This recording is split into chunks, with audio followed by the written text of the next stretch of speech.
और पूरे घर में घुमाते हैं उस कुत्ते को।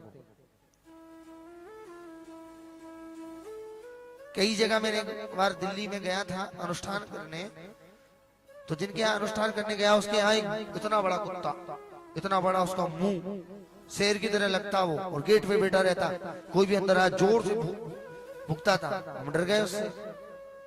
फिर उसने जो गार्ड वहां बैठा था उसने कहा, है पप्पी बेटा गुरुजी आए हैं, तो वो चुप हो गया। हम अंदर गए। अब अगले दिन देखा कि उसको सुबह सुबह पढ़ाने के लिए एक टीचर भी आता है, उस कुत्ते को टीचर आता है उसको पढ़ाने के लिए, और वो उसको सिखाता था स्टैंड अप, तो वो खड़ा हो जाता था, डाउन बैठ जाता था, गो चला जाता था, कम आ जाता था।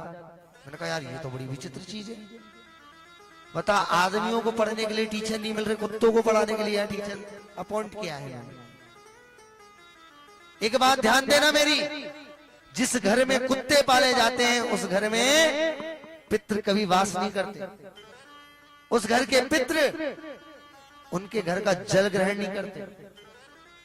लक्ष्मी चली जाती है रुष्ट होकर। अगर पालना है घर में और पूरे घर में घुमाना है तो गाय पालो। गाय का घर में होना, जब भी आप नए घर का निर्माण करो, गृह प्रवेश करो, तो गृह प्रवेश वाले दिन सबसे पहले एक गाय को पकड़ो या बछड़ा हो, पूरे घर में घुमाओ,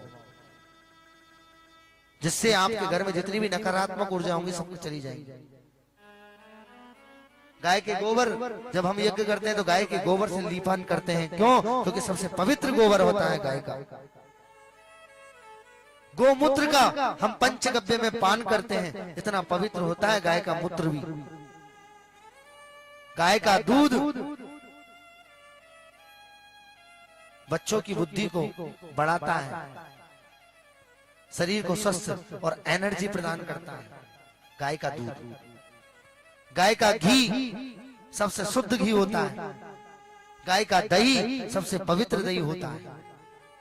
ठाकुर जी की सेवा में गाय का ही दूध, गाय का ही दही, गाय का ही घी लगता है। आजकल जितने भी डिब्बे आते हैं ये बाजारों में जो मिलते हैं घी के, इनमें सब में गाय छपी होती है, होती कि नहीं होती? भले ही गाय नहीं है, उसमें खूब मिलावट कर रखी, पर गाय छपी होती है। किसी भी डिब्बे पर देखा आपने भैंस छपी हो? नहीं छपी होती ना।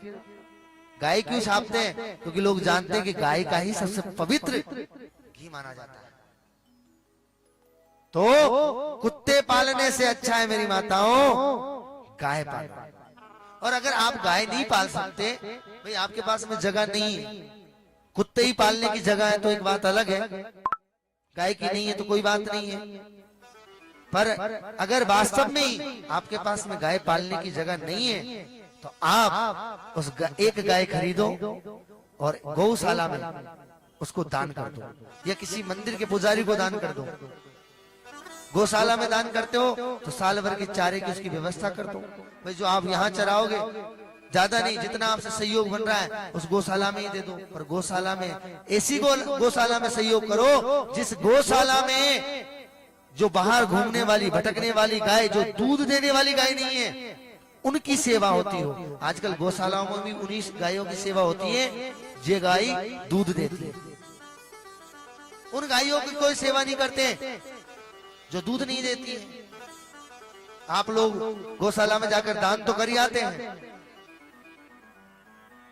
अब वो आपके दान भी आ रहा है, गाय का दूध भी जा रहा है, तो ये इनकम का सहारा बना लिया है लोगों ने। ये भी ऐसा नहीं, आप उस गौशाला में दान करो जिस गौशाला में जो गायों को छोड़ देते हैं फालतू, जो दूध देने वाली गाय नहीं होती, उनको चारा खिलाओ, उनके लिए आप दान करके आओ।